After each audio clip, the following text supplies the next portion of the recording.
Hello friends, chapter number first की हम discussion कर रहे थे। चैप्टर नंबर फर्स्ट जो है वो है physical world. Chapter number first है वो फिजिकल वर्ल्ड। उसमें लेक्चर नंबर 4 में आज 4th क्वेश्चन के बारे में डिस्कस करते हैं।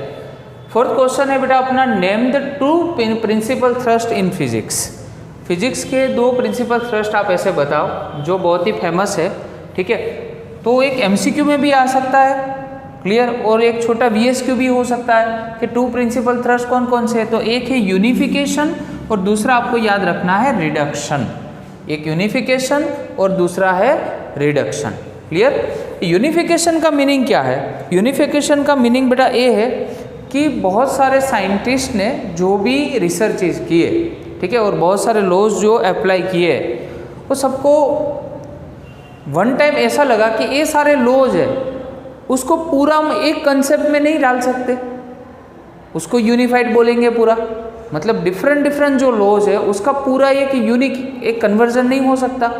तो ये जो कंसेप्ट था उसको हम क्या बोलेंगे? यूनिफिकेशन बोलेंगे।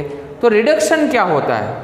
तो देखो रिडक्शन के बारे में देखते हैं यहाँ पे। Related effort is to derive the properties of बिगर।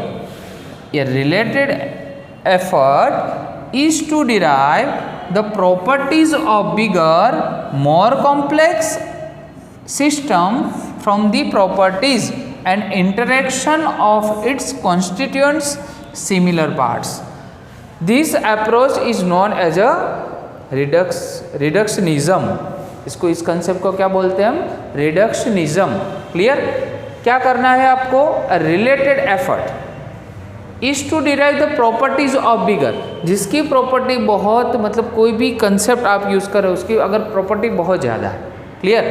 दूसरा मोर कॉम्प्लेक्स, वो सिस्टम बहुत ही कॉम्प्लेक्स है तो उसको हमें क्या बनाना है? सिंपल बनाना है। System from the properties interaction, उस ये जो लॉज है उसके बीच में सब में क्या करना है? हमें इंटरेक्शन करना है, बीच में कोई भी मीडियम होना चाहिए। ठीक है, कोई भी मीडियम थ्रू हमें सबका क्या करना है? पूरा इंटरेक्शंस करना है।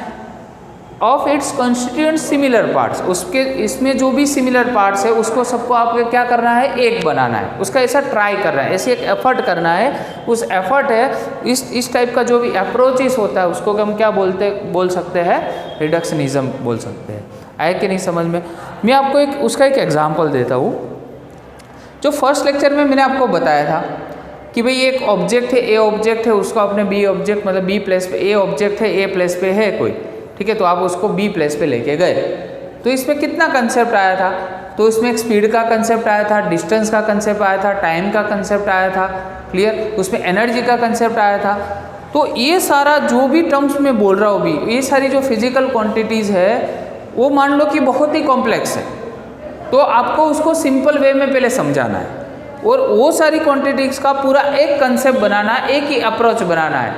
ठीक है, मान लो कि ये पूरा जो कंसेप्ट है ना वो एक किसका पार्ट है? तो वो मैकेनिक्स का पार्ट है। अपना फिजिक्स का एक फिजिक्स का एक ब्रांच है, उसके बारे में नेक्स्ट लेक्चर में हम पढ़ेंगे। ठीक है, तो मैकेनिक्स जो ब्रांच है उसके इसमें ये सारे कंसेप्ट आते हैं, जिसमें काइनेमेटिक्स, काइनेटिक्स ये भी पढ़ेंगे हम सारे, क्लियर। तो ये सारे कंसेप्ट है वो मैकेनिक्स का पार्ट है। तो मैकेनिक्स का जो भी अपना पार्ट है उस पूरे अप्रोच को हमें एक बनाने की ट्राई करना है, उसको हम क्या बोलते हैं? रिडक्शन। और ये पूरा जो अप्रोच है उसको क्या बोलेंगे? रिडक्शनिज्म। क्या बोलेंगे? Reductionism, clear.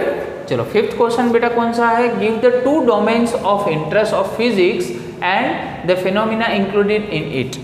फिजिक्स के 2 ऐसे इंपॉर्टेंट डोमेन्स कौन कौन से हैं? तो फर्स्ट डोमेन याद रखो आप, माइक्रोस्कोपिक है और दूसरा है मैक्रोस्कोपिक। एक है माइक्रोस्कोपिक और दूसरा है मैक्रोस्कोपिक। मैं आपको बहुत ही सिंपल वे में समझाता हूँ।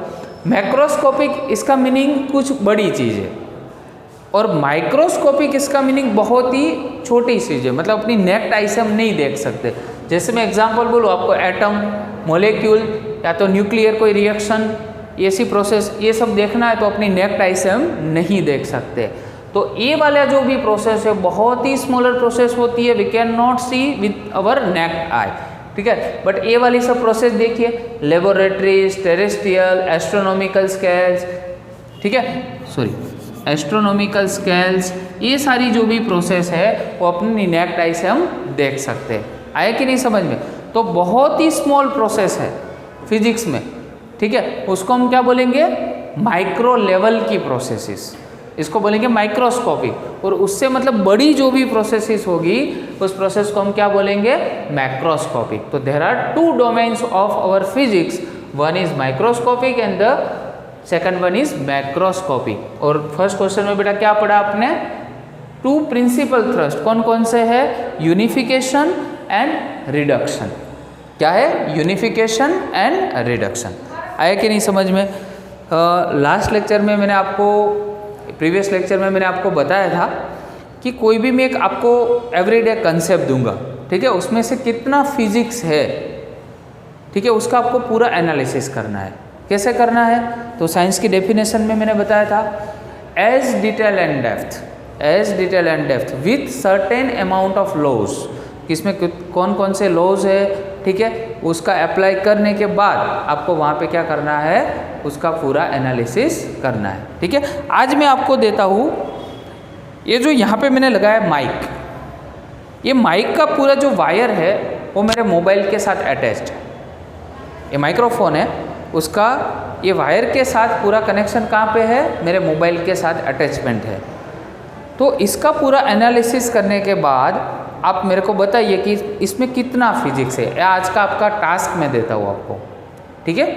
ये माइक्रोफोन में मैं जो बोल रहा हूँ वो पूरा जो साउंड है वायर थ्रू कहाँ पे जा रहा है, अपने मोबाइल फ़ोन में जा रहा है। इसमें कितना फिजिक्स है, ये अपनी फिजिक्स की एक ब्रांच है, ठीक है, इलेक्ट्रोडायनेमिक्स, जिसको हम क्या बोलते हैं, इलेक्ट्रोडायनेमिक्स, इसका ही एक पार्ट है। क्लियर। तो ये आपको सॉल्व करना है, देखना है कि इसमें कौन से लॉज है और कौन कौन से कंसेप्ट इसमें इंक्लूड हो सकते हैं। क्लियर। तो आज का आपका टॉपिक हो गया माइक्रोफोन। आज का टॉपिक कौन सा है, माइक्रोफोन, ठीक है। उसका एनालिसिस करने के बाद मेरे व्हाट्सएप नंबर पे, ठीक है, मेरे व्हाट्सएप नंबर पे आपको सेंड करना है कि माइक्रोफोन में फिजिक्स कितना है। Clear. Okay, thank you very much.